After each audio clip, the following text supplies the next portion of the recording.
iPhone ұялы телефонына рингтон жазу үшін алдымен ru.ringtone.converter.com сайтына кіреміз.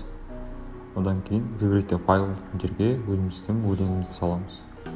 Қайрат Нұртастың жүрегінен бір орын бер тыңдап көреміз. Және қажетті секундына қойғанымыз, яғни қиып аламыз.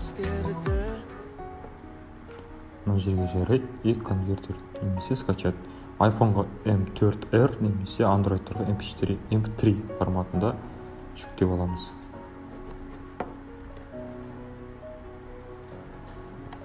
Мінекей файл жүктелді Android-ға MP3.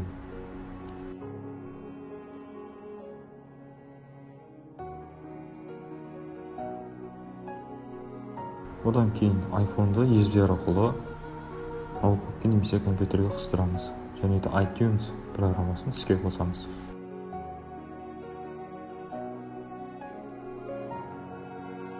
Телефонды ноутбукқа байланыстырғаннан кейін бізде iTunes программасында өзіміздің аккаунтымыз шығады.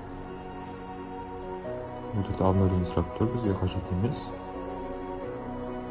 Төменде звуки бар мінекей. Сол звукиге жаңағы жүктеген файлымызды көшіріп алып саламыз. iPhone-дар үшін қайталап өткен M4R форматы.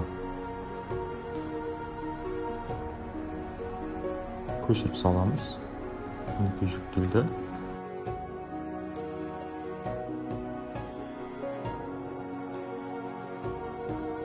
Одан кейін телефон настройкасынан рингтонды қоятын боламыз. Настройки звуки.